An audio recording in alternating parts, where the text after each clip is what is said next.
Good evening, noble ones. I believe we are all doing well. My name is Sammy Odjately. I'm a student of safety. And today we'll be looking at how to control specific risks at the workplace. And if we are able to grab it, we'll be able to apply it to any challenges that we are facing, either at the workplace, at home, or wherever we may be.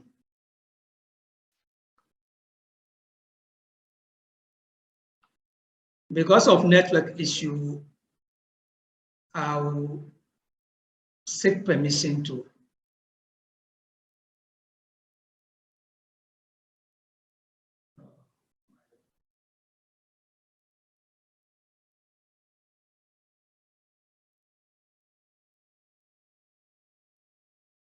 excuse me.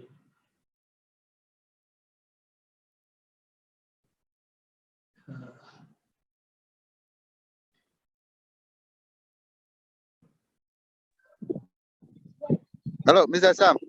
Hello. Yeah, are you having an issue? No. Oh, okay, thank you.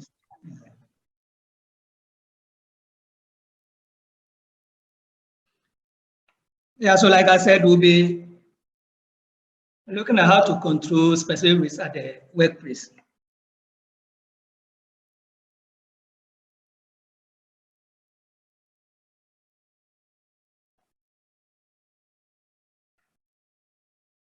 So we'll be looking at sleep, trips, hazard, work at height, manual handling, workplace transport, etc. So dealing with risks at the workplace, these are some of the challenges that we normally encounter at the workplace. And as we go along, this picture will become clear to most of us as some of the reasons why accidents normally occur at the workplace.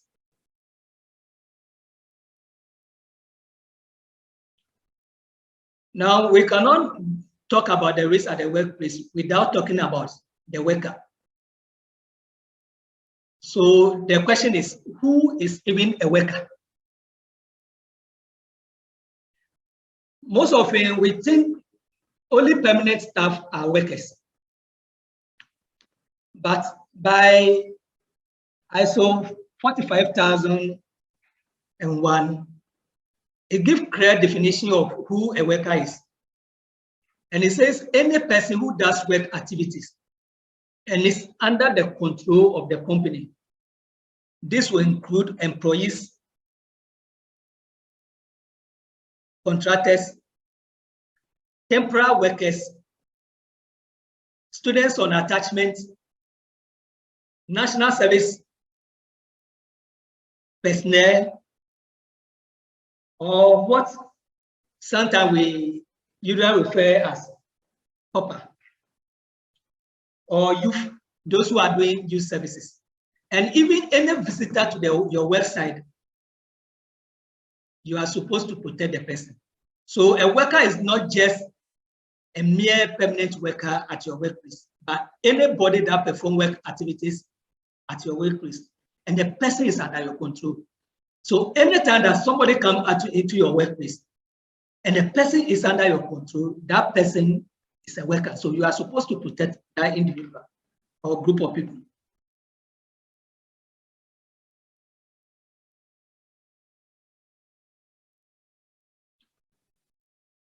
Again, we cannot talk about risk at the workplace without talking about hazard.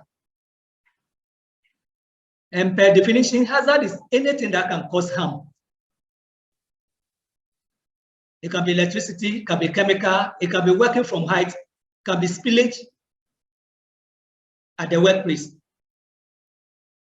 Sometimes we talk about hazard without even considering the worker itself or we, the human being.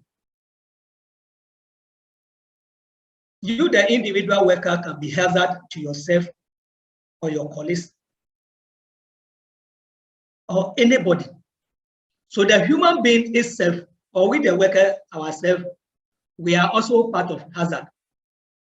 Because from statistics, about 98% of work-related accidents are caused by other unsafe behavior or unsafe condition. And if we talk of unsafe behavior, is the behavior of the worker or behavior of the individual. Even the percentage that we even give to the unsafe condition. If there's spillage of water on the floor, that problem was caused by a human being. If there is a poor design, that poor design that have created unsafe condition was caused by a human being. The road network that we are using, if the road is not good for vehicle to apply that road was constructed by a human being. So in effect, almost everything that causes incidents within our environment has a human factor in it.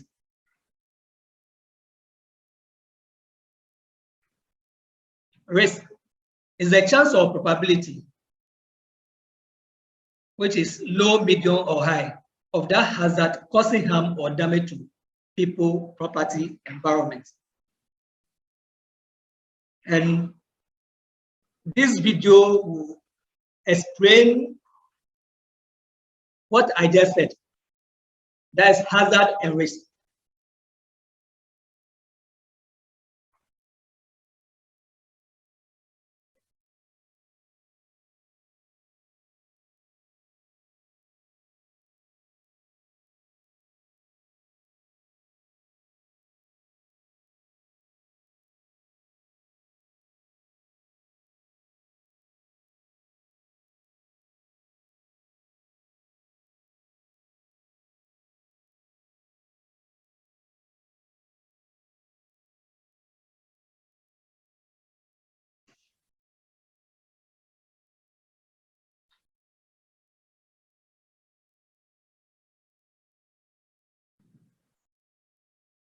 Like we said earlier on, hazard is anything that can cause harm.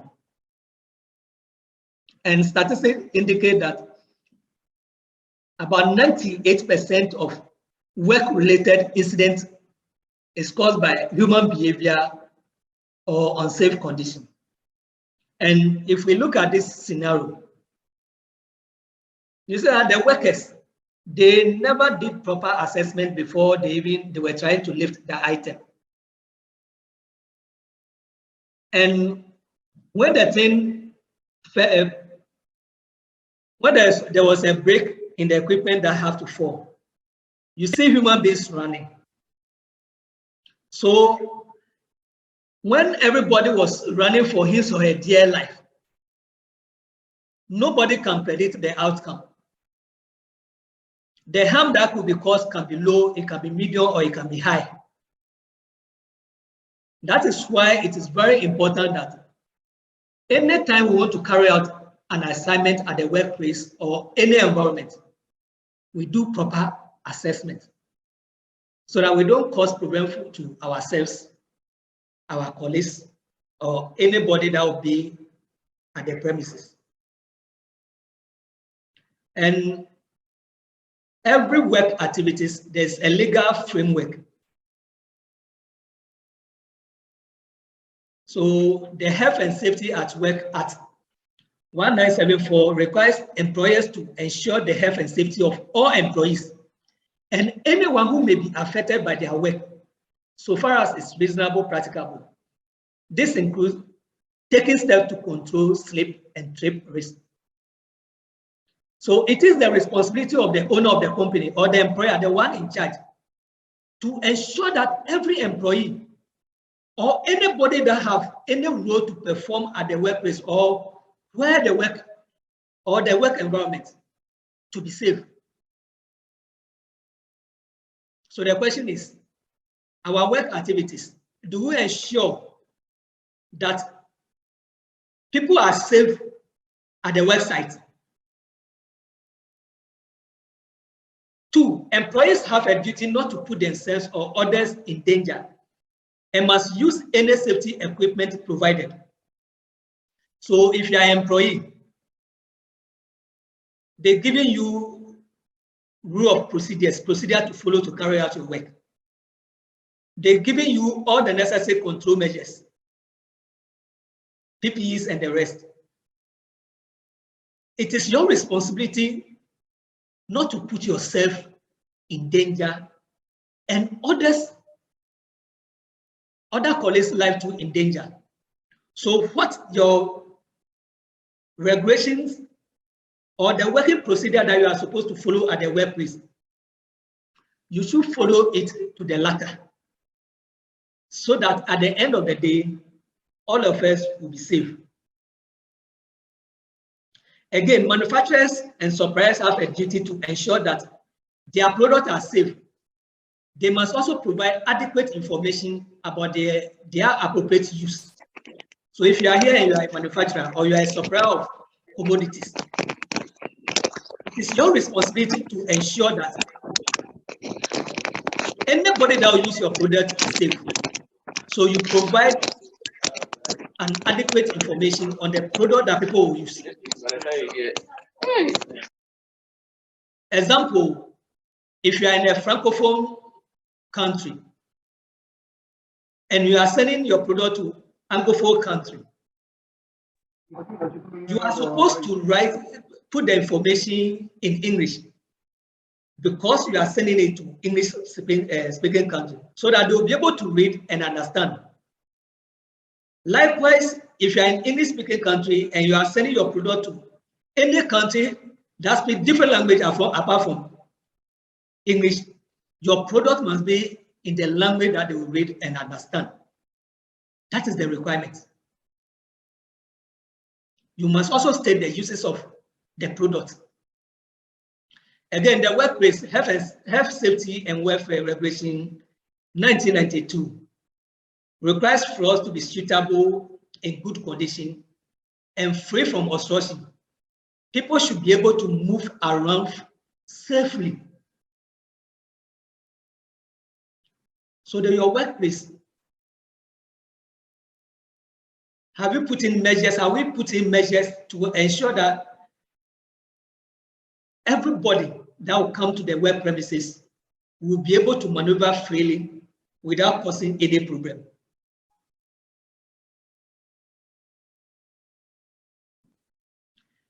Again, the Management of Health and Safety at Work Regulation 1999 requires employees to assess risk and, when necessary, take action to address them. So the law also requires all employers to assess the risk at the worksite and put in the necessary measures to address them, so that at the end of the day, all of us will be safe when we come to your premises. So we'll be looking at slip and trip accidents. Slip occurs when there is poor contact between the footwear and the floor surface. So anytime that somebody will slip, it occurs as a result of imbalance between the footwear and the floor surface. And it is the responsibility of the employer to ensure that our floor, our floor are safe for everybody that will be using our premises, so that nobody will be coming to the worksite and be slipping and be falling to cause problem for all of us. Trips also occur when feet are obstructed, so that the person loses balance. So at the worksite or the work environment, nothing is supposed to obstruct the worker or any person that will come to your premises to conduct business with you. Therefore, it is very important for employers to draw up a plan to prevent slip and trips at the worksite. According to World Health Organization, they carry out statistics on trip and falls, and it says it's the second leading causes of unintentional injury and death worldwide. And each year, an estimated 684,000 individuals die from fall. So we can all see that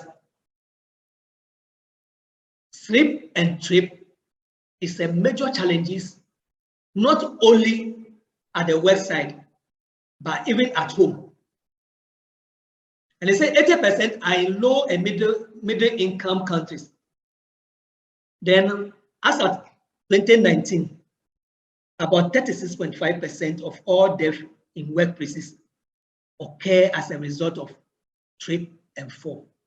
So it means if we are 20 in the room here,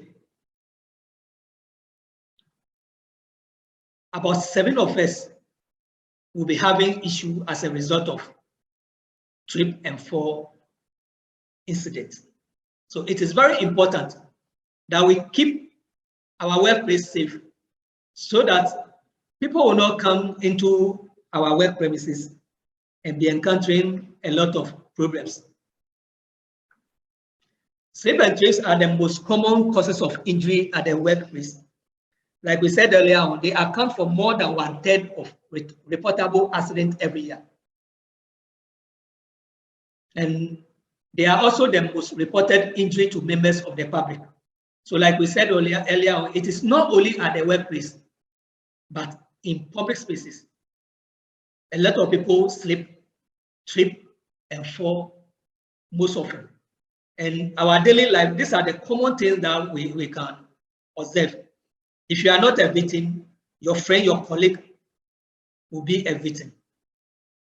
Slip hazards include liquid spills, wet floors, drop solid materials, refuse on the floor surfaces, sloping floor surfaces, and wearing unsuitable footwear. So these are the common things that resulted in a lot of slip hazard. So it is very important that we put in measures to contain some of these things.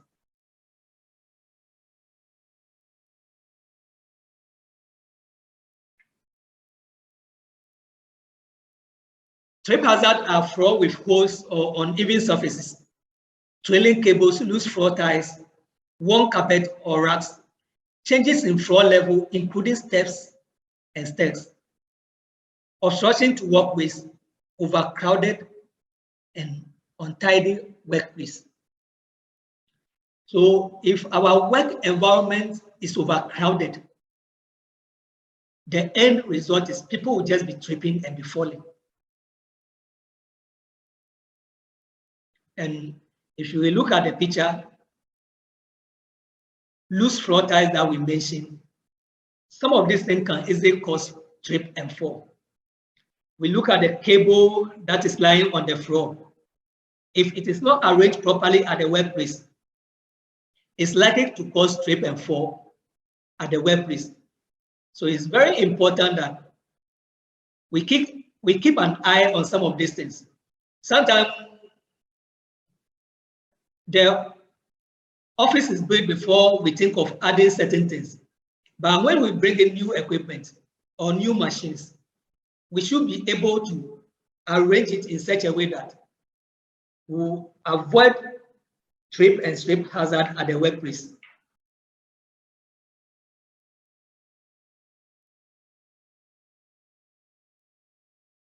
Slip and trip risk increases in a number of situations. Areas with work equipment that can leak or splash water, fat, or any other material so that the floor becomes slippery. So if you are in a working environment that there's frequent splashing of water or any material on the floor, sometimes air conditioning, we don't service them on time and they begin to leak. And you realize that the water is dropping on the floor. Some of these things can cause accidents within the workplace. Then any floor where spill liquids are not cleaned up immediately. So it is important that when we see these things, we design a system to mop up the place immediately so that we don't cause problem for people that will be using our premises. Then where rubbish or accumulated dust and that are not cleaned regularly. So if you are in a working environment, or you are in a house, you are in a community, that the floor is dusty, dirt all over the places, people can easily slip and fall. Then a haphazardly organized workplace. If your workplace is not properly organized, chairs are arranged anyhow, machinery are arranged anyhow, people do whatever thing they like, the place is not organized,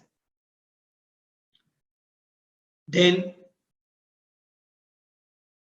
slipping and tripping will be your friend at the workplace all the time. Again, when the lighting system is bad, poor illumination at the workplace. And now I've observed something when I visit some of our hotels in Ghana. I don't know for Nigeria and other countries. You realize that the staircase or the walkways, they've off all the lights. If you ask them, they will tell you they are conserving energy. And people can easily have issues when some of our walkways, the lighting system or the illumination is very bad. I once visited a hotel and they were telling me that their manager said they should conserve energy. Meanwhile, if you the same hotel, if you enter their kitchen, they open their deep freezer for more than 30 minutes without closing, because they are taking items from the freezer without even offering it. And that one rather consume more energy than the lighting system within their corridor that they've put them off. So we should be mindful of some of these things. Then any workplace where staff are badly stressed, if workers are badly stressed at the workplace, it makes them lose focus and they can easily trip and fall. Then workers under the influence of drugs or alcohol. If a worker at the workplace is under the influence of drugs or alcohol, it's the same thing as the stress. They can easily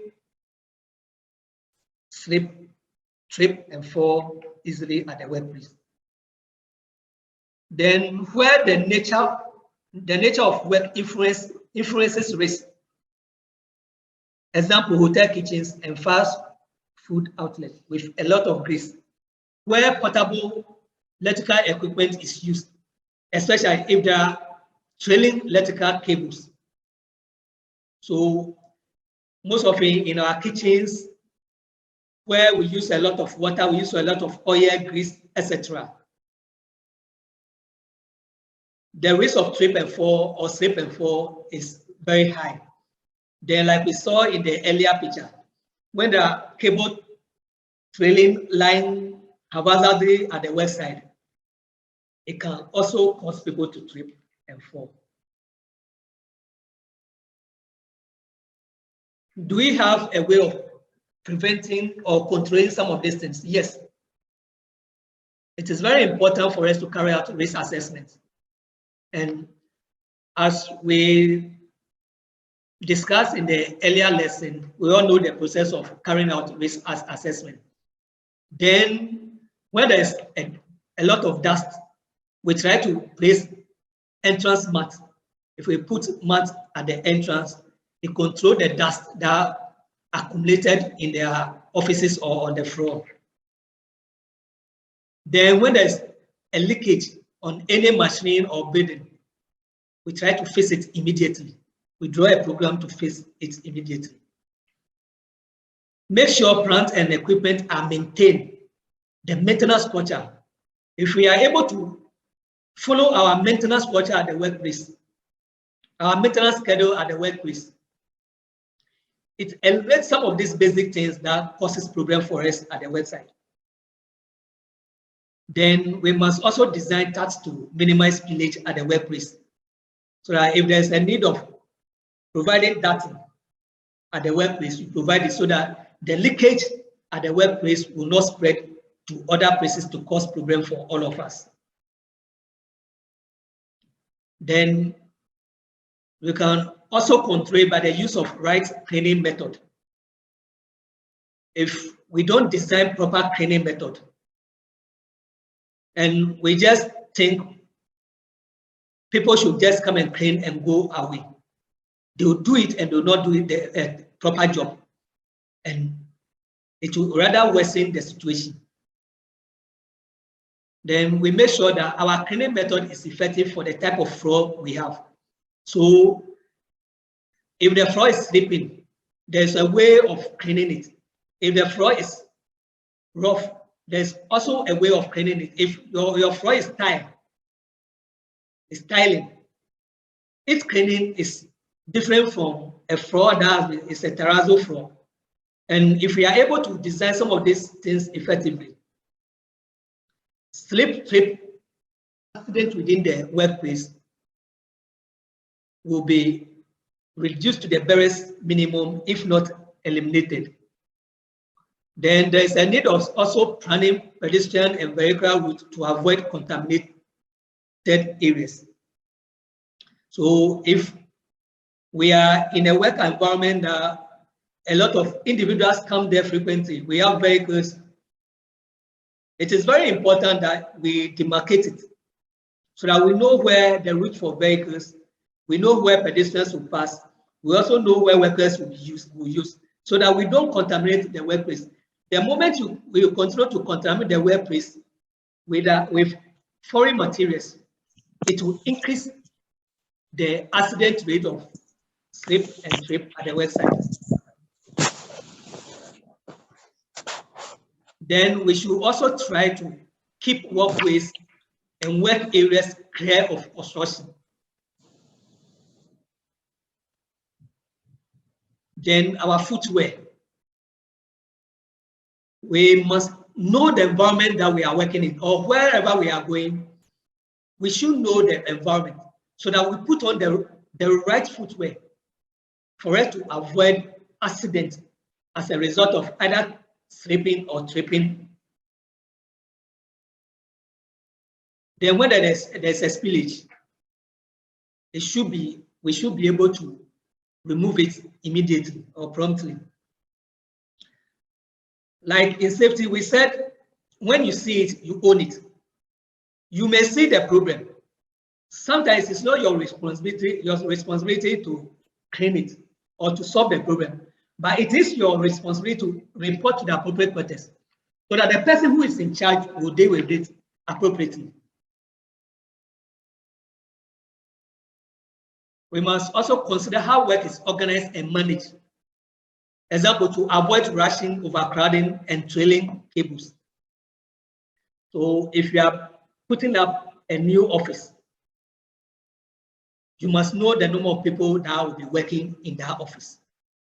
You must know the type of machines or equipment that you'll be using in that office. So if there's a need of putting a lot of socket outlets, you do it so that you avoid trailing cables. The most accidents that occur as a result of trailing cables that lie haphazardly at the workplace. Then overcrowding too is a major issue. But if the workplace is well organized or our work activities is well organized, some of these things can be contained to avoid accidents at the workplace. It is also important to make sure lighting is sufficient and that slope and steps are clearly visible. Like I said earlier on, you visit some of these, our hotels, and the walkway or the corridor, their lights are off, taking their conserving energy. But somebody can get hurt as a result of some of these things. Now we look at work at height.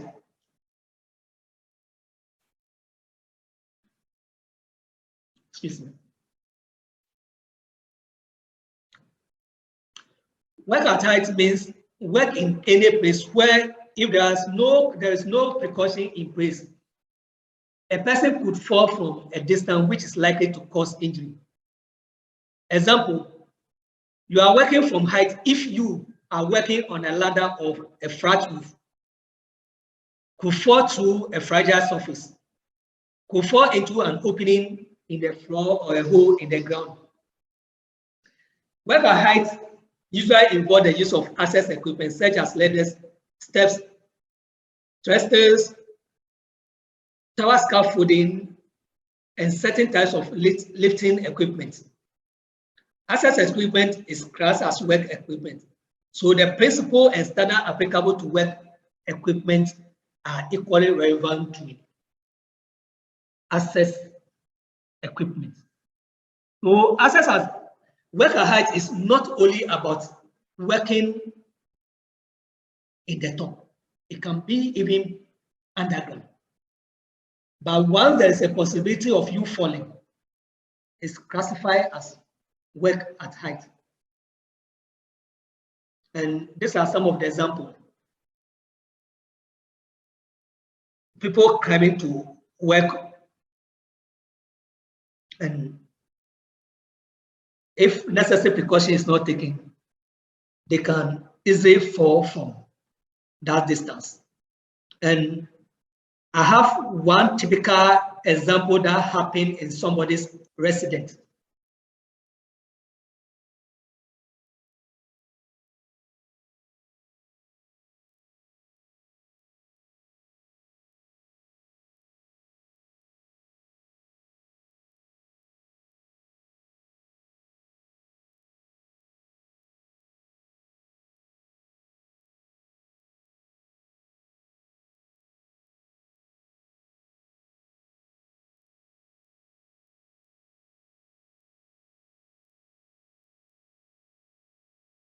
It is not too high.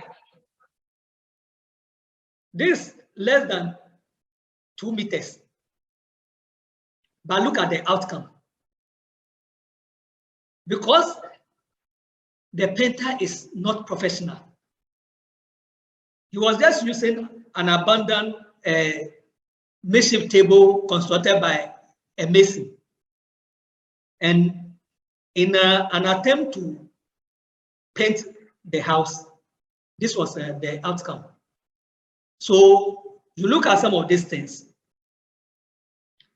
The cost involved for the owner of the house to send this gentleman to hospital, this leg, they have to do surgery, was more than 10 times what the professional painter charged.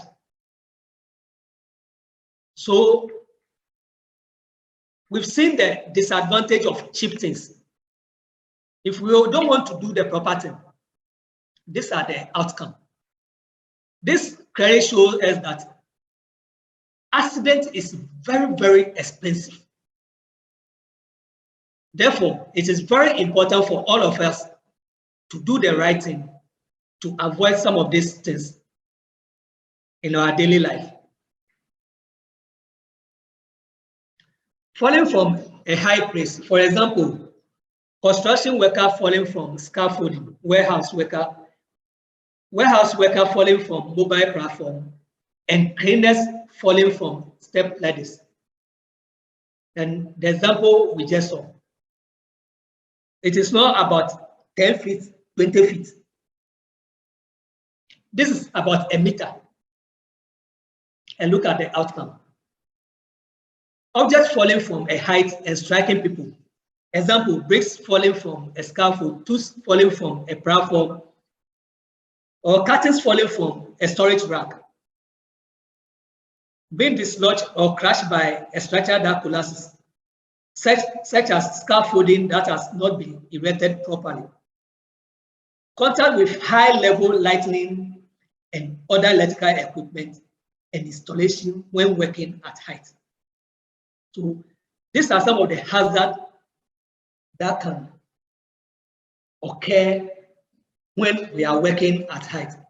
Therefore, it is very important that we design our tasks appropriately to avoid some of these things.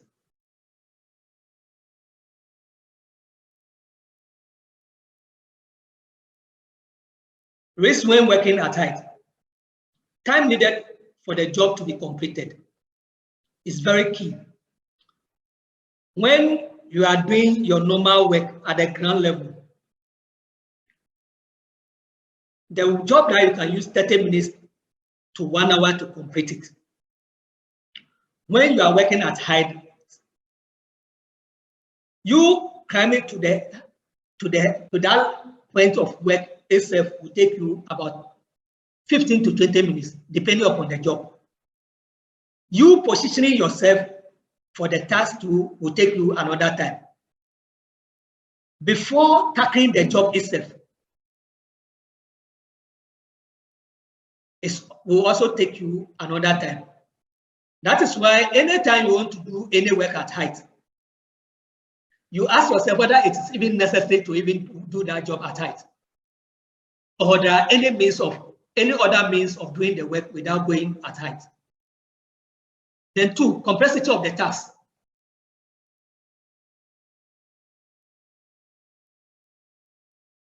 If it's at the ground level, no matter how complex the task is, you'll be able to develop or design easy means of carry out that job. But once the work is at height, the complexity of the job changes. So if it's at a height that you have to bend, you have to stretch, it all affects the task that you are performing. The weather condition too is also another factor.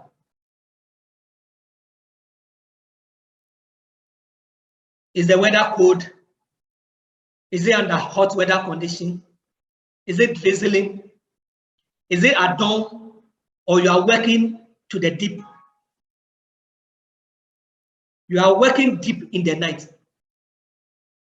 All of these things are factors that affect work at height. The place where the work is to be done, including the surface on which the access equipment is supported. So where are you going to even carry out that assignment? Is it a job that you have to go into the forest to do it? Is it on the mountain? Is it at the riverside? Is the place spacious enough? If you have to even erect scaffolding or even place a ladder, can you easily place it? If you are working at height, all these things are factors that you must consider before you undertake the job. Then amount of working space. Like we said earlier on, do you have enough working space that you can easily maneuver if you are using access equipment? Provision of protection barriers, safety harness or safety net. Has it been provided? And if it has been provided, is it adequate? Have people been trained on how even to use some of this equipment? Has it expired? Is it even the appropriate protection barriers that you are supposed to use? All these things must be assessed when you are working at height. The provision of protection against falling objects. So during your assessment, all these things must come into play. The manner in which access equipment is erected or installed. The access equipment, is it durable? Is it fit for purpose? Those who are coming to assemble it or erect it, are they qualified? Have the people those who are coming to erect it or install it for you to go and work at height, have they been trained on it? In your assessment, all these things must come into your assessment before you be able to work comfortably at height. Competence of the worker, including physical capabilities, training, and experience. This is very, very important. The person experience is one. In terms of working at height,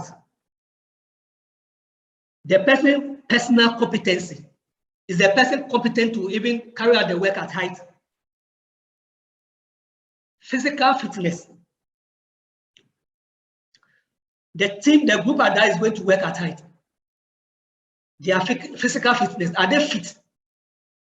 They may be having all the necessary working experience, but at that particular point in time, are they physically fit at that particular point in time? Are they familiar with the dangers involved in working at height?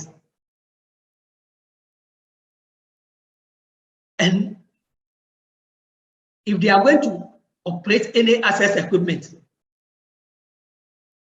do they know how to operate that equipment? If failure to do all these things will increase the risk when we are working at height. That is why it is very important that we don't just allow anybody to go and work at height, but the person must be a qualified person, having all these credentials. And it is also advisable that when people are going to work at height, the team leader must prepare job hazard analysis. They discuss the job thoroughly at their table conference or table meeting.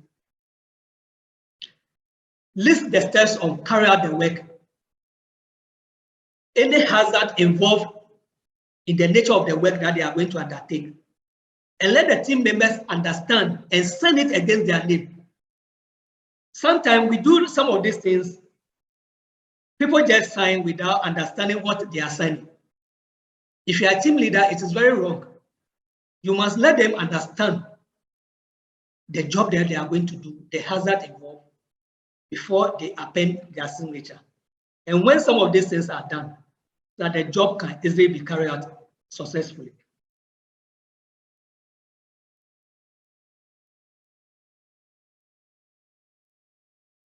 Controls. Carry out risk assessment before work starts. So I did mention of the job hazard analysis, where you list the steps, the way you carry out the work. You discuss with your team members.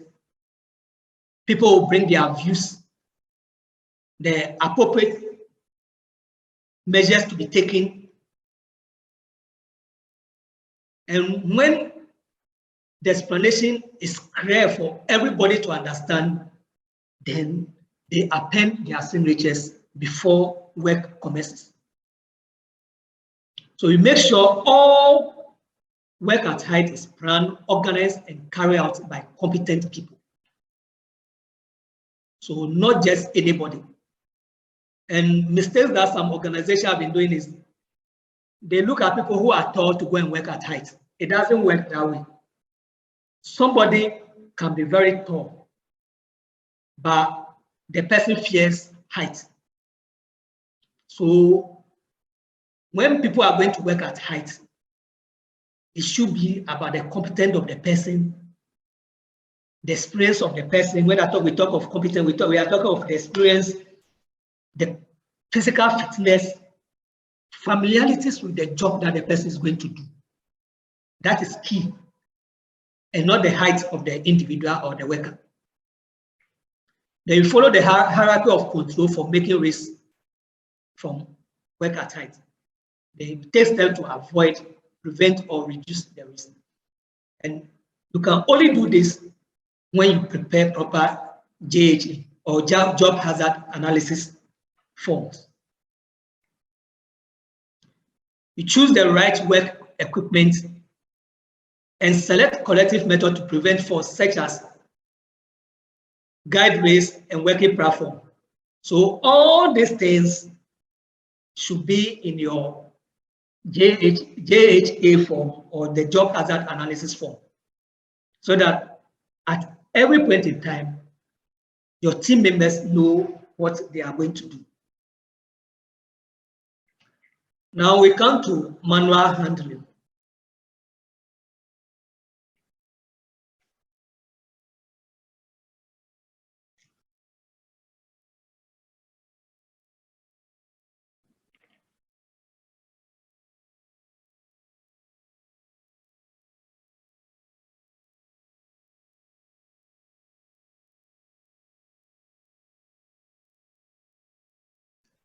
Manual handling. Now my question is,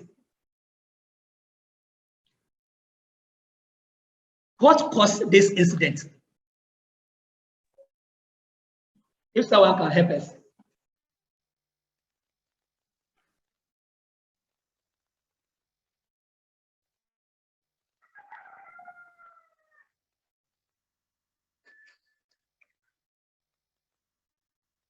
Hello, I'm listening. Mr. Nudeko, please. Sorry? I'm asking whether I can speak. Hello, I can't hear you. Yeah, so what caused it? Please, can you hear me? Yes, I can hear you now. Can you hear me now, please? Yes, sir.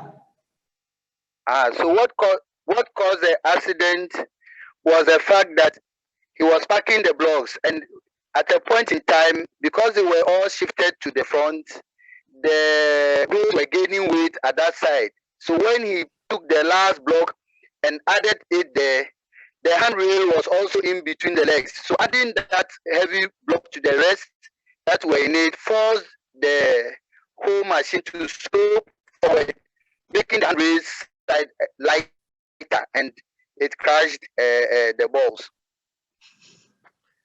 Good. So when we talk of manual handling, sometimes the incident that occurs is not about the weight of the equipment or the item we are handling, but the way and manner we go about it. If you look at the incident, he lifted it, but the way and manner he even dropped it was an issue.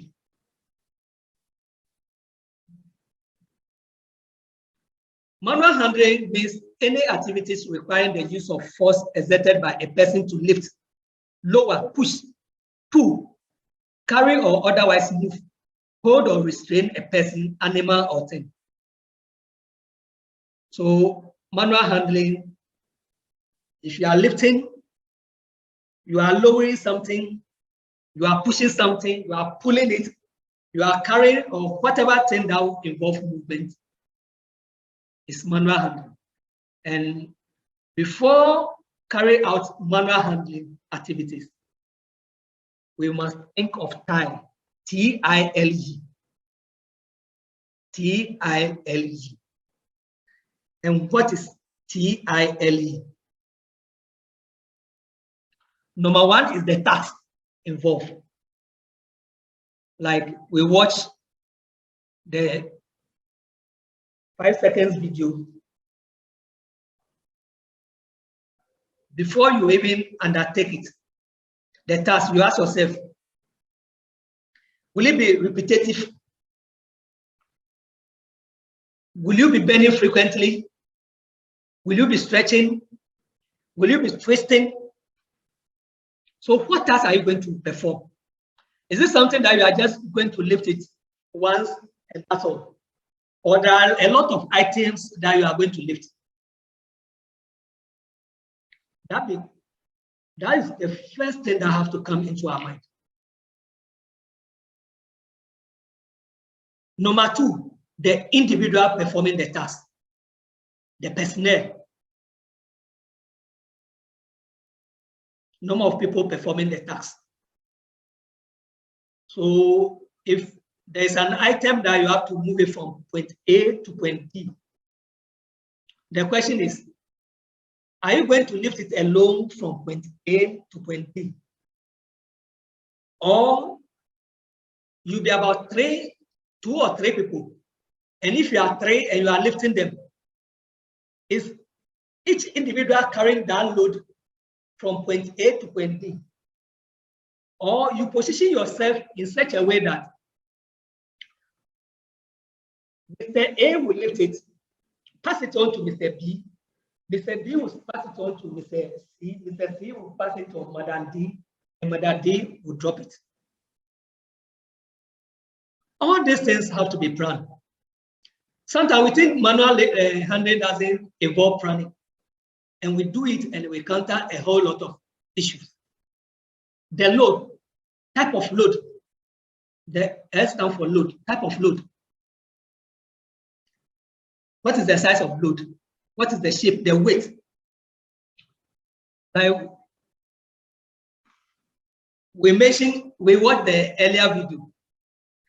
From the video, correct that the weight is not all that heavy, but there was an accident. So the weight must be assessed. The texture of the item load to must be ascertained. That the content, is it liquid? Is it chemicals that you are lifting? Are the items breakable? Is it something that when you inhale, is dangerous to your health? So we don't just carry out manual handling without assessing some of these things. Failure to do it will cause a whole lot of problem for you and your colleagues. Then the working environment.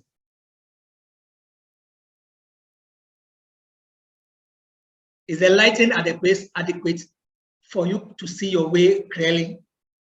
The type of floor level. Is it a slippery floor? If it's a slippery floor, what footwear are you supposed to put on? The temperature of the place. Is the place too warm or too cold?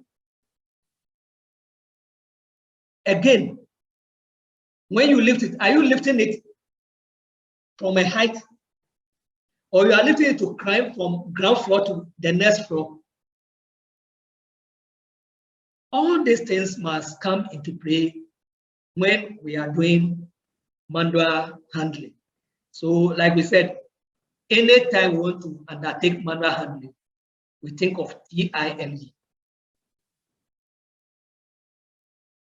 Techniques in manual handling. We think of TILE. We assess the load, like we mentioned earlier on. You position your feet appropriately. You don't just go and carry the item. You position yourself properly.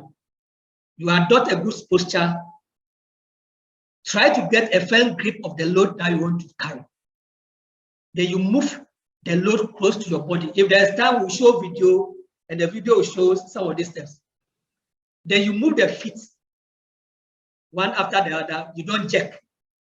Try to jerk will affect your waist. Then you put load down and adjust the load. That is, if you leave the load and you are not getting fair grip, it is advisable that you put it down, you adjust the load, you position yourself appropriately, then off you go. And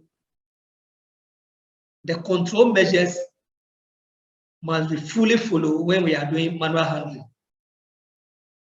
That is, following the hierarchy of control, the elimination. Is it necessary to really carry out a manual handling? If it's not necessary, you lift it. Once you don't carry out manual handling, you've eliminated the risk of accident. Substitution. Is there other way of undertaking the task? If there's any other way, why not adopting that strategy? Instead of worrying yourself to go and carry it yourself. Engineering control. Can you use other means that is powered conveyor belt or whatever things is available for you to do your lifting appropriately?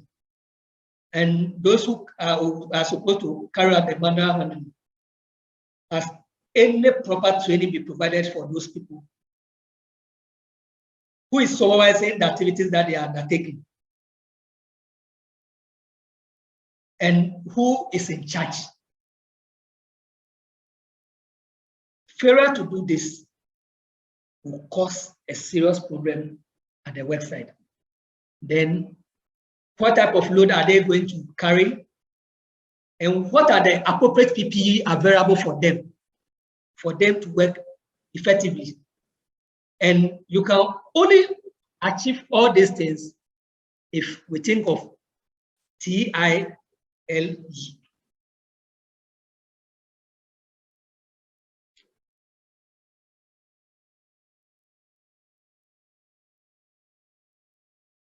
We look at workplace transport. It is the term for any vehicle or piece of mobile equipment used by employees, self-employed people, or visited to a workplace. Examples include forklift trucks, compact dumpers, self-loading truck, mobile crane, etc. It does not cover vehicles traveling on a public road or by air, rail, or water transport. It does not cover public transport. However, a good carrying load or unloading on a public highway is regarded as a workplace transport. So if you move an item from your company to the site or any other place, it's considered as workplace transport. And these are some of the hazards. People can easily be struck or crushed by a vehicle or load. We'll be looking at some of the examples. It can result in death, injury, as well as damage caused by reversing vehicle. If people are reversing and they don't do it well, they can easily cause death or injury to personnel. There's a probability of overturning of the vehicle. Then people fall out of or off a vehicle. And people can be trapped or become entangled while undertaking workplace transport. And we have one example here. This thing is a rare incident that happened this year. Those of us who are familiar with the towns in Ghana, a town in Ghana called Ejisu near Kumasi. This workplace transport, which have loaded cocoa beans. Now they are going to discharge it. And it is, if we can see the picture clearly, it's under a power line. It's under a power line. And during the course of unloading, this gentleman was electrocuted. And the colleagues have to bring him down. So these are some of the causes of accidents if we don't do proper assessment before using workplace transport.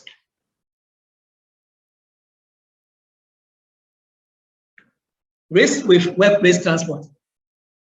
The main risks involved in workplace transport occur because of inadequate training, information, instruction, and supervision of the people who operate and work with or near the vehicles. Without specific training, instruction, and information, the risk of injury and damage is high. So, like we said, have these people been trained? Where is the supervisor? Do they have sufficient information on the nature of work that they are undertaking? If this thing is not done, then some of these casualties will occur at the website.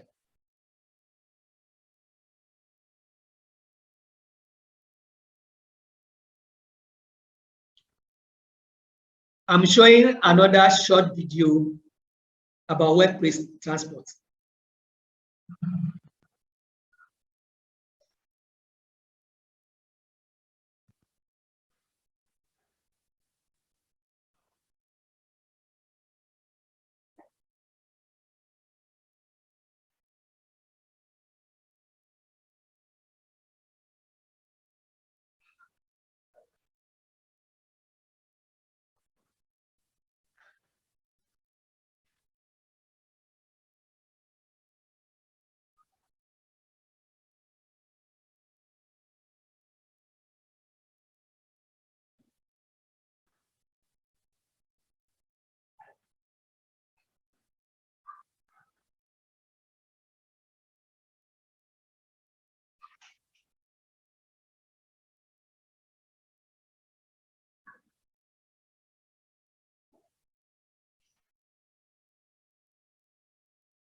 So I don't know whether the video was clear, but these are some of the challenges that we have if people are not trained to undertake their work. If people are not properly supervised to carry out their work safely. You look at what somebody else was doing on a major road, a highway. And this person moved from the workplace. So when he was moving out, the supervisor, did they see it? And what was done? And if this thing resulted in an accident or the death of somebody, can you imagine what could have happened to the image of that company? Recent research has shown that while training is essential to provide individuals with the necessary skills to use workplace transport safely, the way in which individuals subsequently choose to perform a task is more heavily influenced by the attitude and behavior of drivers.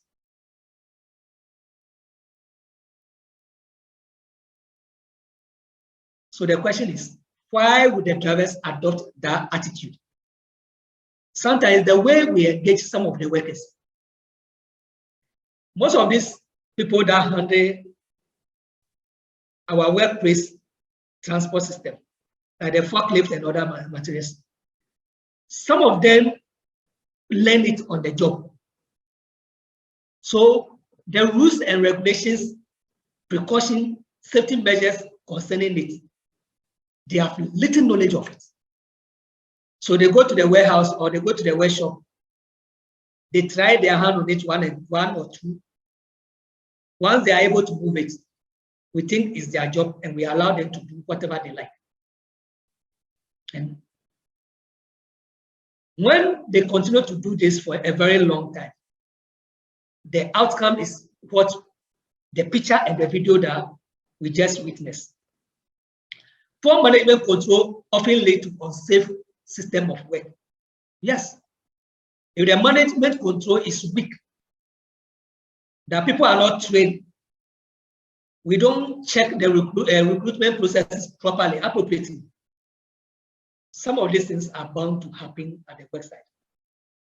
The lack of maintenance and repair. There's a problem with the vehicle. We don't follow our maintenance schedule. There's no even spare to repair some items that have gone bad. And when some of these things are rampant in the website, everybody do what or she likes. And the end result is very serious. Low staffing levels may prompt to cut corners so that they can meet tight deadlines. This often leads to accidents. It's very true. Because we don't have a lot of staff. So the few one, they do everything, almost everything. And they also want to meet deadline. They want to finish their work on time. So do not follow the proper procedures. And some of these things can lead to accidents. And if you are in organ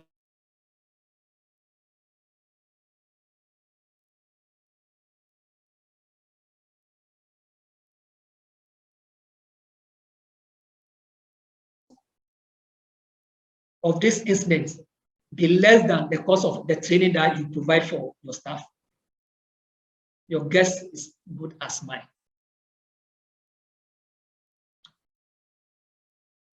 We also look at the workplace stress. Stress can be described as an adverse reaction that some people have to external pressures. Stress has overtaken musculoskeletal disorders are the biggest stated causes of working days lost through injury or ill health.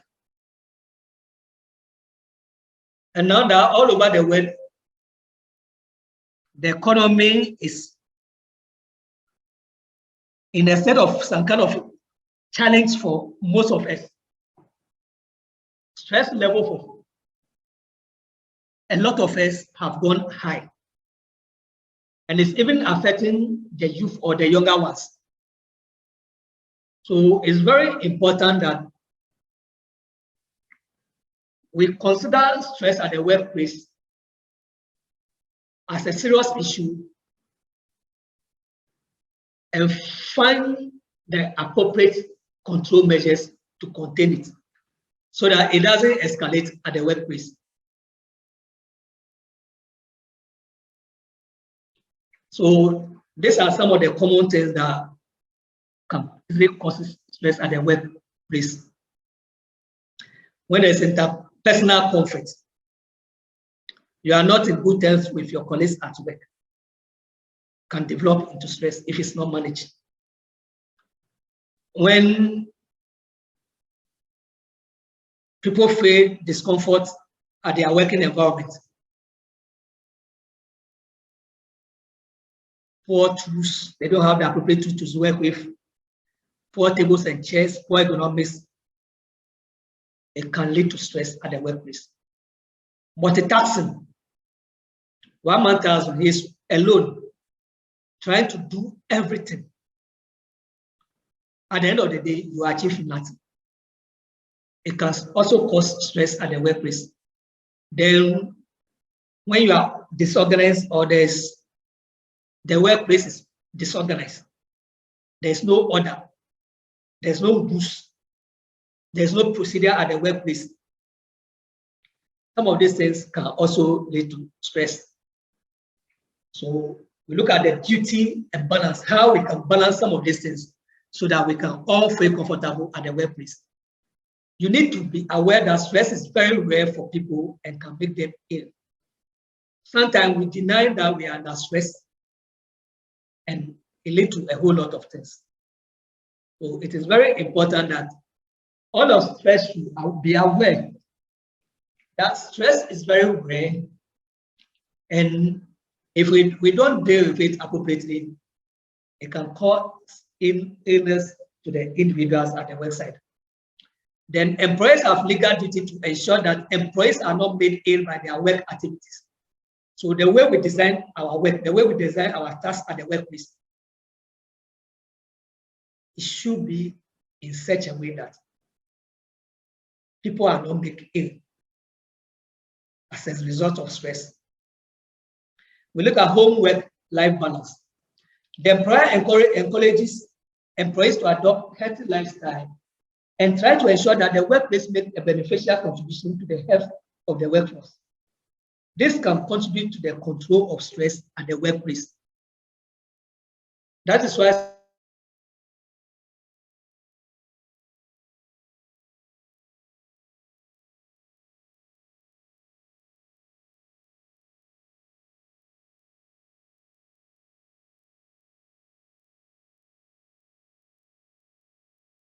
important that once a while at the workplace, you organize a small get-together, small party,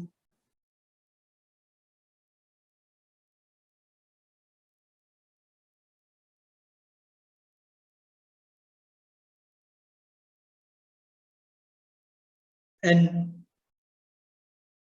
another issue that can also reduce stress at the website too, even if the allowances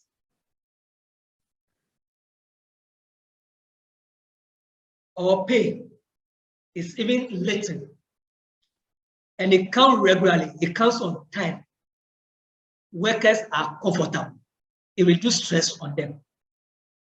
But if you pay a worker 20th of this month, the following month they will wait maybe 30th or 31st, if any, before the next salary will come. The subsequent month, they don't even know when it's coming. All these things put a lot of stress on the workforce. So as managers or employers, we should be able to appreciate some of these things and put in the appropriate measures to reduce stress at the workplace to the barest minimum.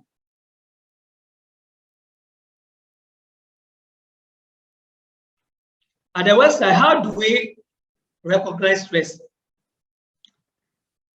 Lack of concentration. Anybody that is under stress, the concentration at the workplace is very low. So if you are with a staff, your colleague,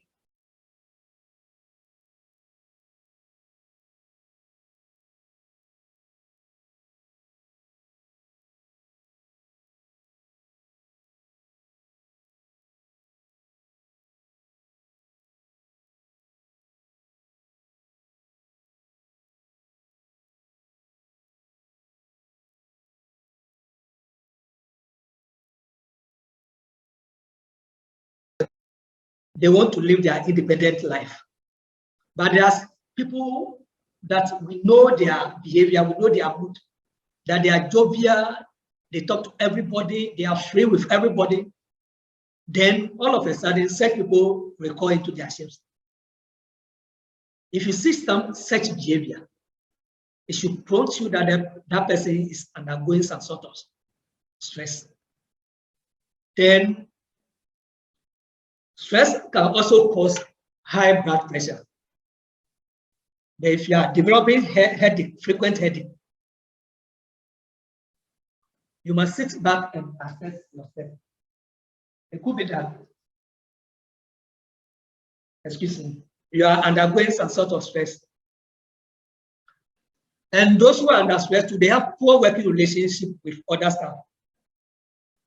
Like we said earlier on, the change in the behavior or mood of the individual.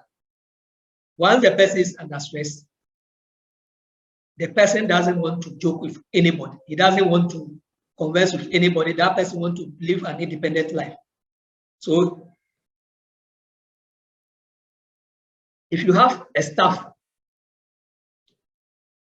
that move freely, flow free with colleagues, and all of a sudden the relationship with other staff is poor, it should be investigated.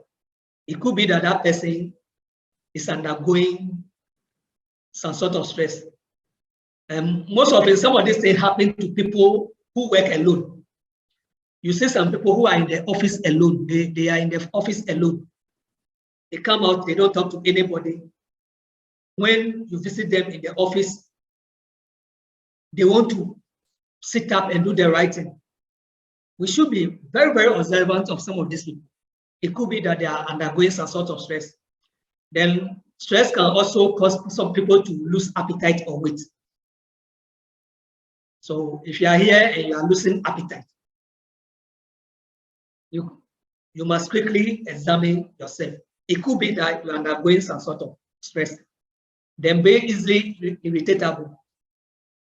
There are some people who be jovial, they'll be cracking jokes with you, doing a whole lot of things with you. All of a sudden, their mood will change. And they want to be in the defensive mood. Some of these things occur as a result of stress. And people undergoing stress too are indecisive. For now, the person will say this. The next moment, the decision I've taken have changed. Drinking or smoking more than normal. If you drink and you are drinking, you started drinking more than normal, or you're smoking, you begin to smoke more than normal. It could be that you're undergoing some sort of stress. And some of these things can also can occur as a result of stress at the workplace. Causes of stress at the workplace. Poor communication between management and employees.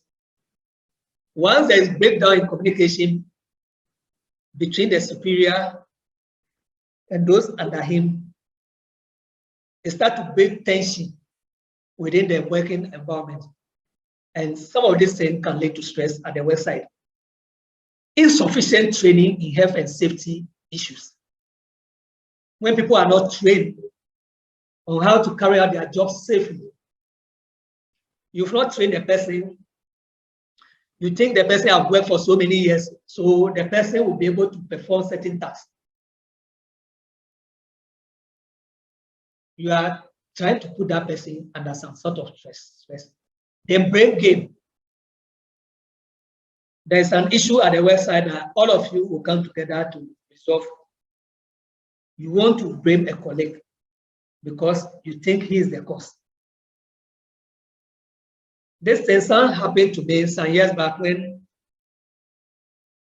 I was employed fresh. I was asked to go and open a certain cubicle. In an attempt to open it, I realized that it was very hard.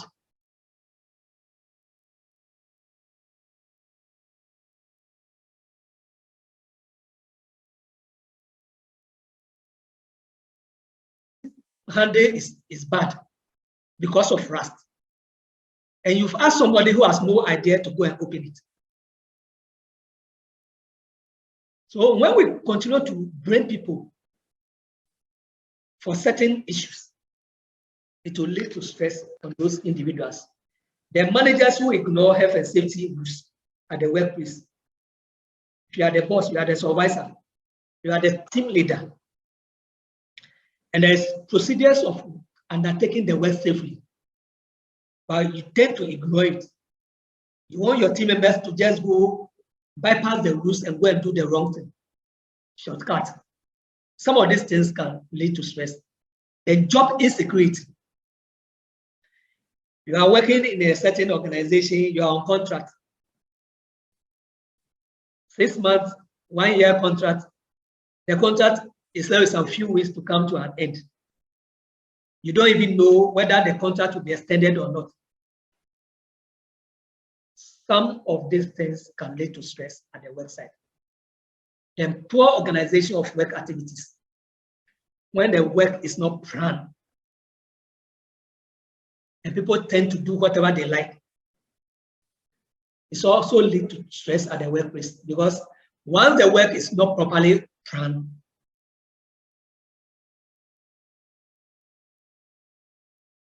people try to give instruction from all corners. And at the end of the day, you don't even know what to do. And this can lead to stress. Then transfer. Transfer. Transfer is meant to improve efficiency at the website. But if the transfer is not carried out in the proper manner, it can also lead to stress. Because the person that you are transferring has a family. He has dependents. So if it is not properly planned, that you give the person adequate notice for the individual to prepare properly, it can also lead to stress at the website. Race involved as a result of stress. Employees are more likely to be affected by stress if the work activities are poorly organized. Inefficient manager, or if the views and interests of staff are usually ignored by managers. So if the manager is inefficient, or the leader of the team is ineffective, it brings stress on the team members. If the group members' views are also ignored, anytime they bring a suggestion, the leader of the group will just brush it aside. Some of these things also lead to stress. Few workers suffering from stress can affect other employees, and it may affect the organization prospects. Example, there may be an increased absence because of sickness. So when few people are suffering from stress, it can affect the other employees. Beyond 2 or 3 people are suffering from stress, and for that matter, they are unable to work. the workload will shift to the rest of the workers. And they may also be affected by stress. Then poor work performance or an increase in customer complaint. So one, there's a lot of stress at the work site. Productivity will reduce. And once productivity reduces, once the productivity reduces, customer complaint will increase. The quality of the product too may be affected. And if you are in competition with other institutions or other organizations, you are bound to lose a lot of customers. Employees suffering from stress are more likely to be involved in an accident. When you are under stress, you lose concentration, you become indecisive, and some of these things can lead to stress. There was one accident just the month of May. I went to the hospital to interview the gentleman. According to him, he asked permission from his bosses to attend to an urgent family issues. He requested for 5 days. He was told he will only be given 2 days. And from the work location to his hometown is very far. He can use the whole day to travel. So even 2 days is not sufficient. He even asked for 3 days. It was rejected. And he was thinking about some of these things. Then lo and behold, 2 weeks time exactly, he was involved in an accident and he's in critical condition at the moment. He had an accident in May, and as of July, he's still on the hospital bed. So it is very important that if you are an employer, you are the supervisor or manager, you must know the needs of the individual employees and try to make them helpful. Financial impact due to workplace stress. When a lot of people are stressed up at the workplace, it will impact into the company finances negatively. But like we said earlier, productivity will go down. If care is not taken, the quality of the product will be reduced. And once customers start to complain, if there's a competitor, they'll move to the other competitor. And once you begin to lose customers, it will affect your finances.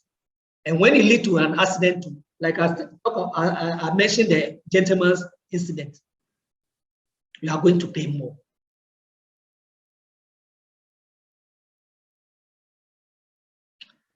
Risk assessment for stress at the workplace, while looking out for the work activities that could lead to stress and examine the current method of dealing with stress. So if your website haven't have any method of dealing with stress, your risk assessment, you should be thinking of considering how to assess stress at the workplace. The manager and supervisor should listen to employees' ideas and to talk them through. If you're a supervisor, you listen to your subordinates. The idea may not be perfect, but listening to them alone is enough. Communication within the workplace should also be reviewed. How do you communicate to the workers? Is it by notice board, by newsletter, through WhatsApp messages, or mail? Whatever processes you are using to communicate to the workforce, your risk assessment, you can review it so that stress that occur as a result of poor communication will be reduced, if not to eliminate it to the barest minimum. Employers must try to keep an open mind about work pressure. So it is not only about achieving target. We must also look at the sort of pressure that we are putting on the employees or the workers. Yes, some form of pressure at the work site is very key if you want to maintain standard. But when you overdo it, it will lead to all sorts of problems at the work site. Then those who are suffering from stress must be offered some training and support so that they'll come to the work site very strong, energetic, and help to improve product quality and productivity at the website.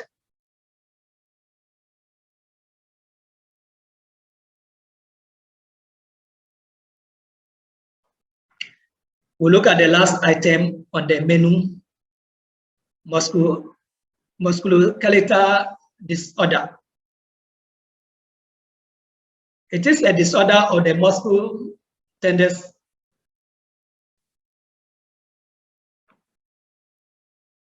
nerve vascular system.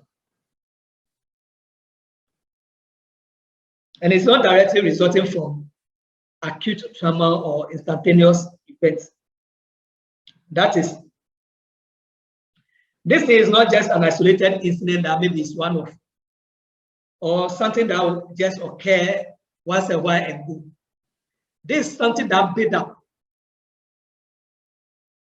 cumulatively. And when some of these things build up for some time, it could be accumulative traumas or prolonged static posture. When we talk of cumulative traumas,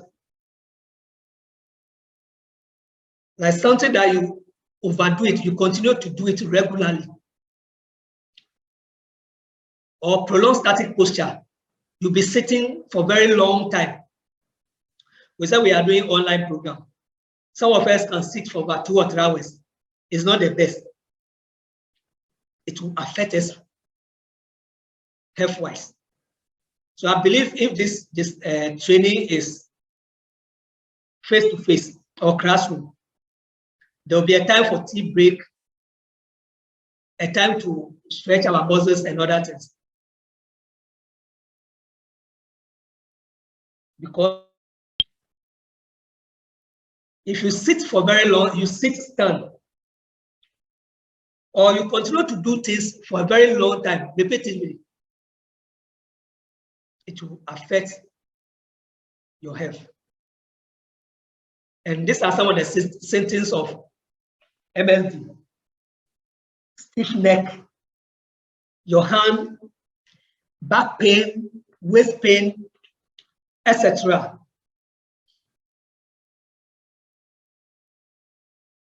So you feel discomfort,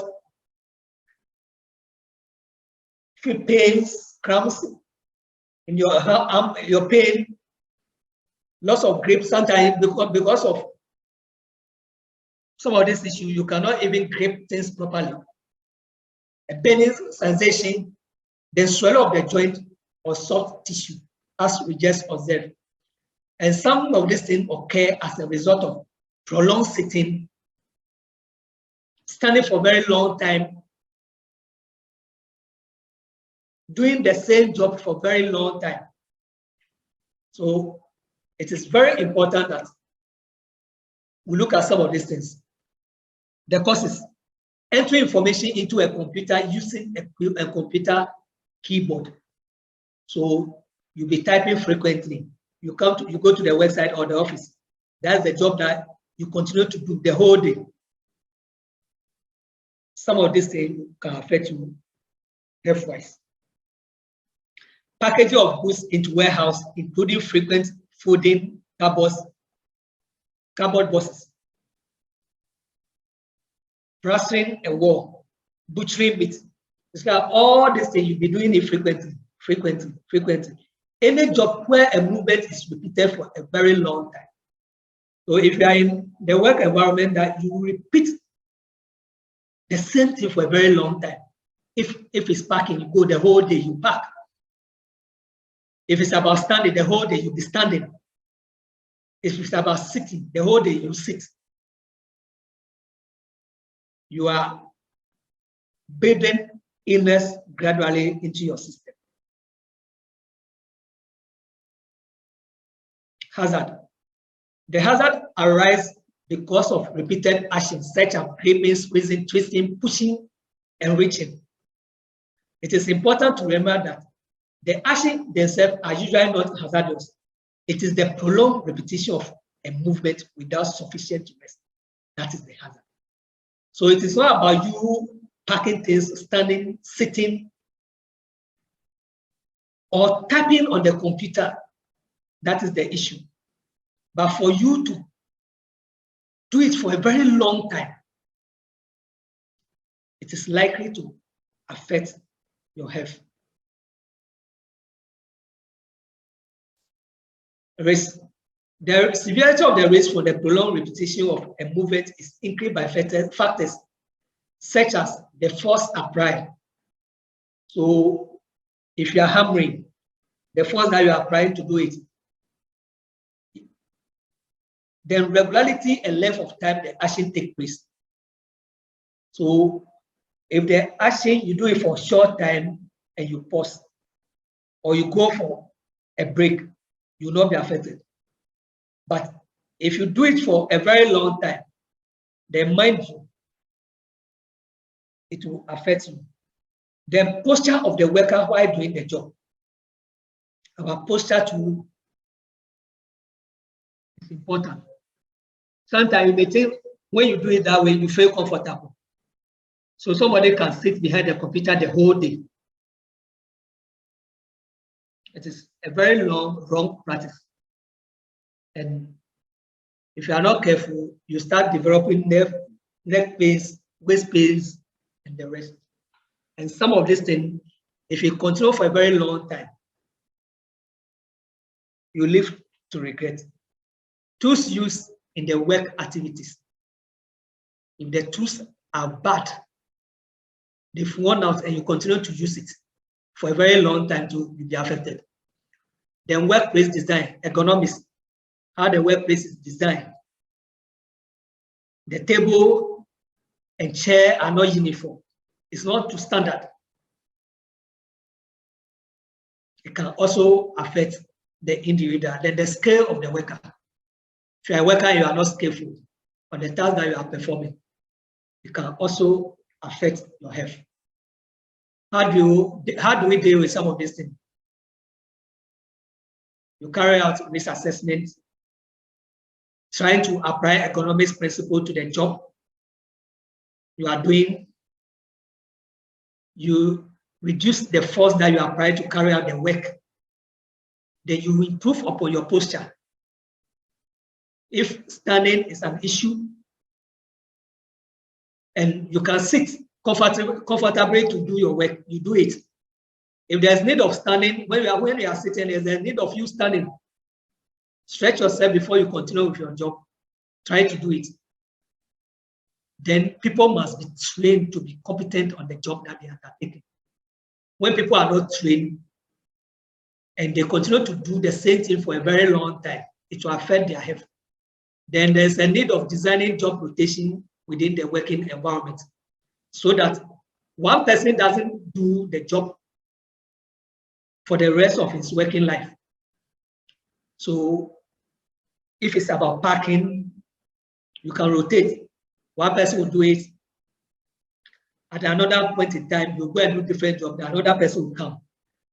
For us to control MSD at the workplace, then we should be able to organize regular breaks. If you are sitting, try to break for 30 minutes, at least 30 to 45 minutes. You take some tea break, go and stretch yourself, take in some water, refresh yourself, and come back to continue your job. By doing that, you'll be able to work efficiently and also save yourself from any injuries as a result of MSG.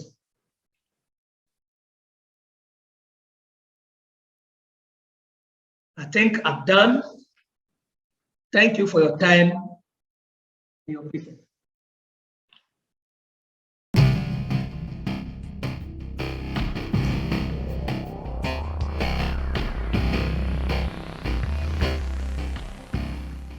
Thank you, Mr. Sam, for your wonderful presentation. This time round, if you have any question, Mr. Sam, yeah, Yes, if sir. anybody has any question, let's hear from them so that you can answer their questions for them. Okay.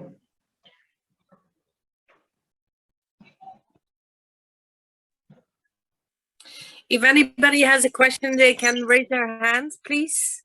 I want to shower our trainer of today because it's beautiful how to see that he's Sammy, you're a sponge, and you give us more every time I see you give a training. You speak clearly and you give such clear instructions. You are a beautiful trainer. Thank you very much for this lecture anyway. Meanwhile, are there any delegates that have a question? No raised hands? It can also be contribution. Thank you very much, Myers. If there's any contribution, you are welcome.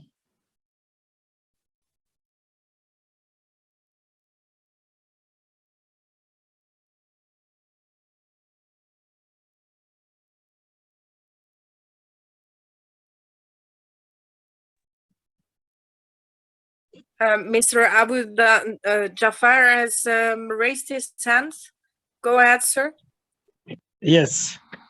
After identifying a risk in the workplace, knowing fully it is a risk, but honestly, because of the system of management in there is no way you can stop the activity from happening. Can you, as a professional, try in your own way to reduce the risk, but certainly you cannot stop the work, otherwise you'll be fired. So in this, I will want a proper or a more answer to how to go about such instances. Thank you.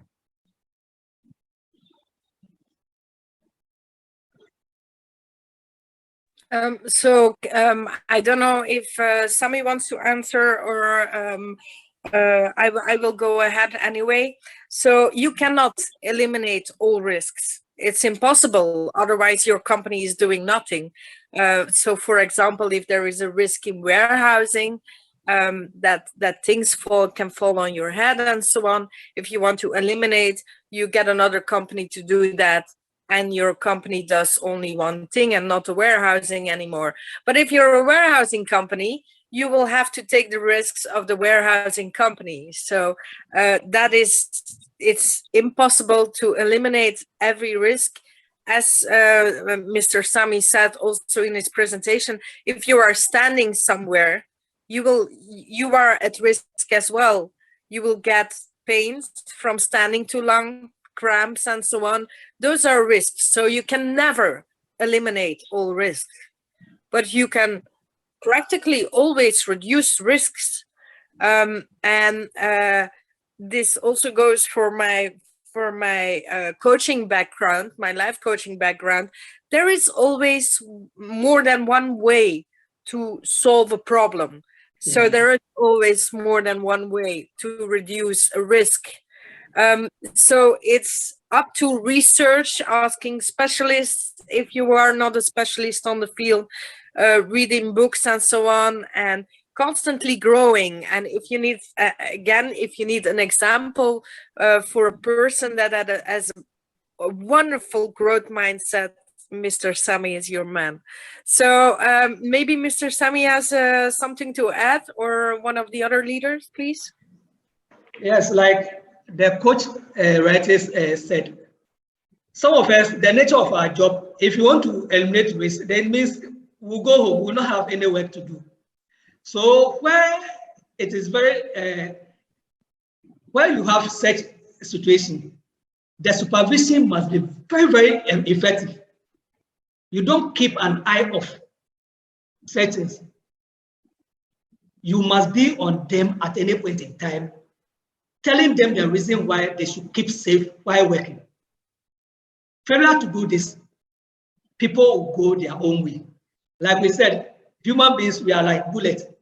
If you allow them, if you have a gun and you shoot, the bullet can travel far. But if you shoot it against a wall, it will just bounce back. And that is how human beings we are, or workers. If you allow them to do whatever they like, they'll go hayward and cause sort of problem for you. So where you have some of these challenges, the supervision must be very, very effective. You don't keep an eye off. Thank you. Yes, and of course, I mentioned in the chat also, you have to remember the hierarchy of controls. So you cannot eliminate it, can be substituted, can be do an engineering control, so a collective protective equipment, can be do an administrative. There are options. That is what the hierarchy of controls is. Are there PPE is the last step you take to reduce the risk. So there can always be done something can always be done, not necessarily so effective as elimination, of course. As said, if we don't have any risk, there is nothing left. So we don't make any money. That's not the intention. And always review it regularly. When a new machine comes, when a new employee comes, as Mr. Sammy rightfully said, most of the accidents happen because of human mistake. But it's not only human mistake. We are not at risk only because of our understanding of safety and risk, our different levels of understanding of safety and risk. But for example, somebody's condition can change. Somebody can gain weight or lose weight or have an injury to his knee from playing football, or a woman can get pregnant, and that needs a reconsideration of the safety, of the risk reduction. So you need to make a new risk assessment at least once a year. And whenever a situation changed, you get a new machine, you get a new risk assessment. Are there any other questions, please?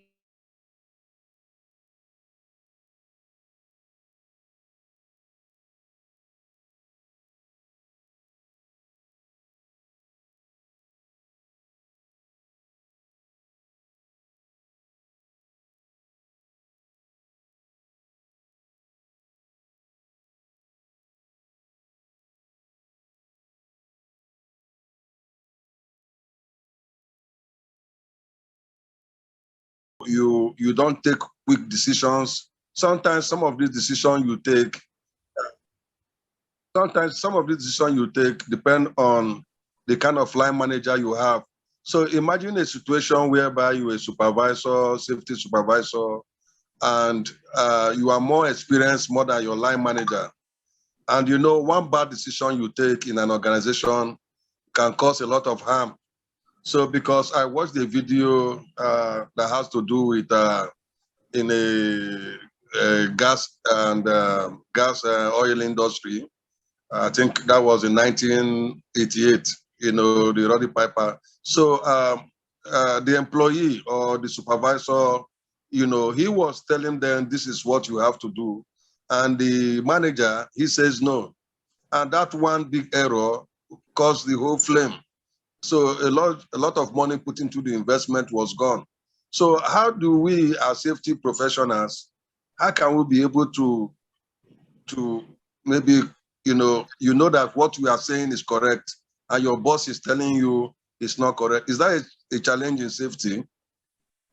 I don't know if you understand what I'm saying. Yes, I understand perfectly.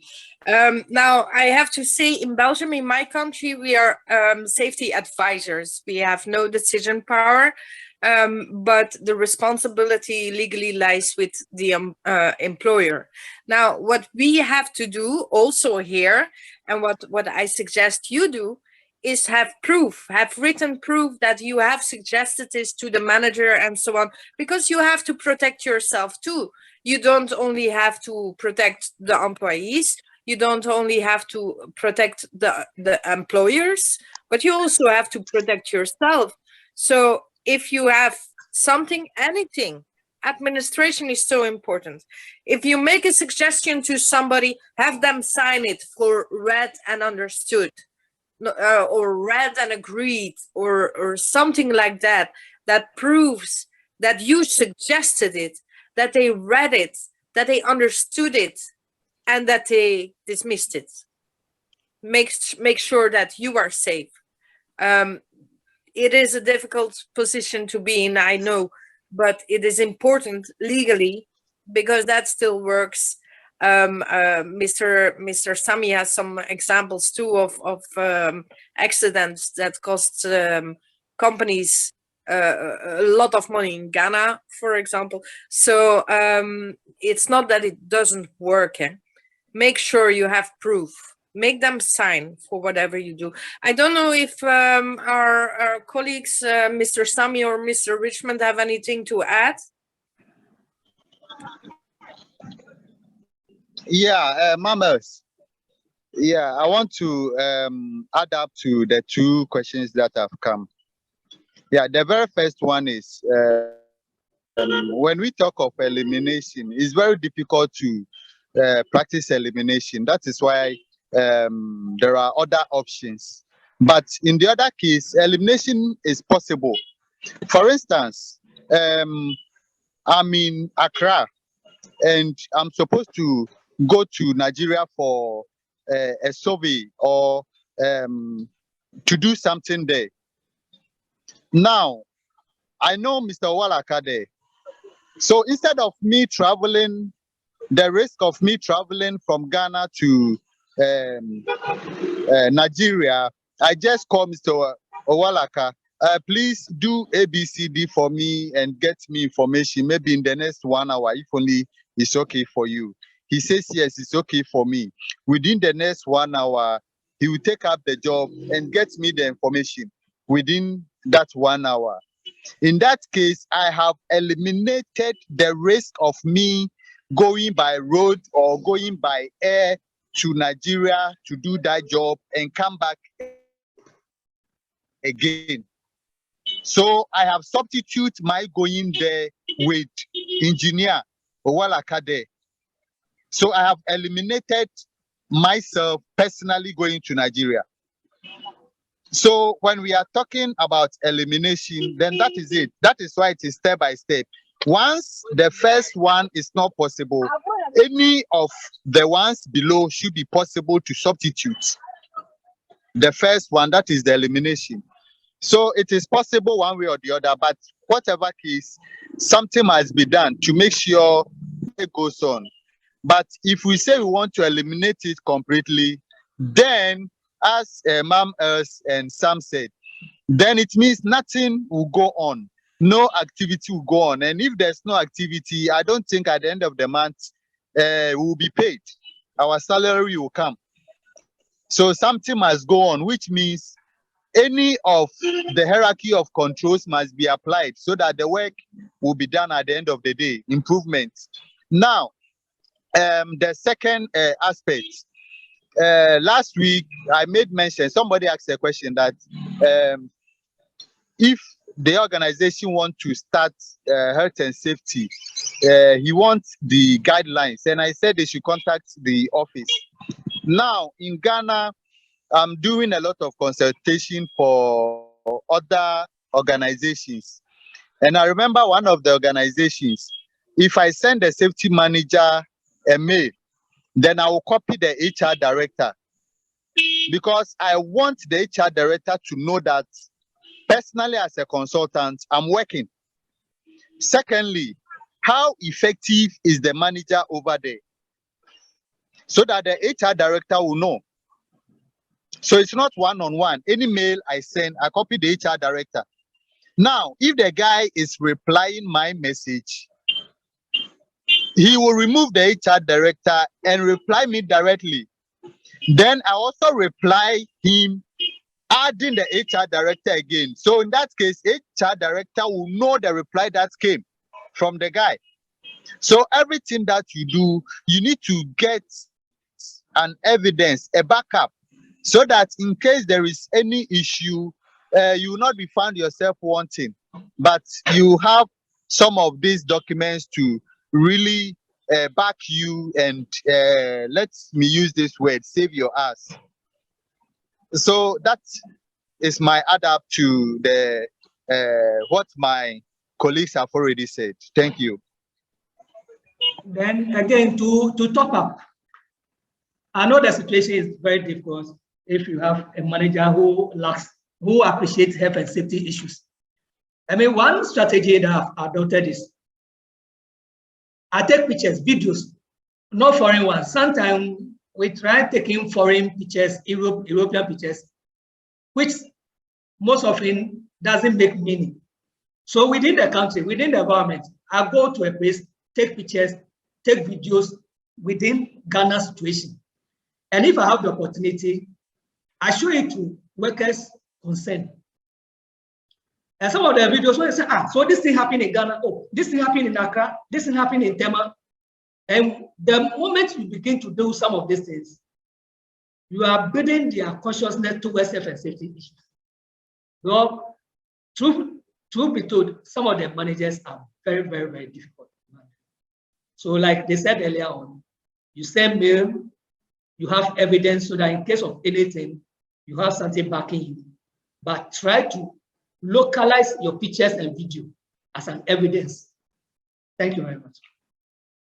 Yes, I want to add something actually, because of course we need to live with our feeling of guilt also if something happens, and you could have prevented it, and the employer doesn't cooperate. In some cases, maybe it is a good thing to also talk to the employees, that they maybe can watch what they are doing and take their precautions and follow rules better and so on. That is one way to go around it and protect yourself also from your feeling of guilt, because this is about saving lives, especially then in gas and in liquid gas and so on. It is very important. Another thing, I am glad that Mr. Richmond mentioned the HR department, because as safety and health professionals, we work not only with HR departments, because it's about how people feel, stressful, tension between managers and employees and so on could arise. This is an HR matter too.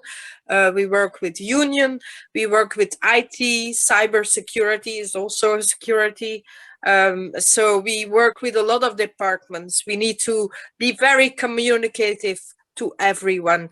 So that is an important thing to mention, I think. And I had something else, but I forgot what Mr. Sammy said.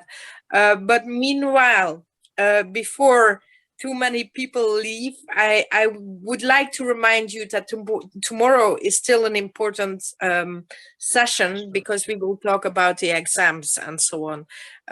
So just to prevent people from already leaving the room, which I understand because we all have busy lives, but important to mention, tomorrow questions about the exams or questions about the course, which is not clear to you now, please write your questions down. Tomorrow we will be on board to help you with those ones.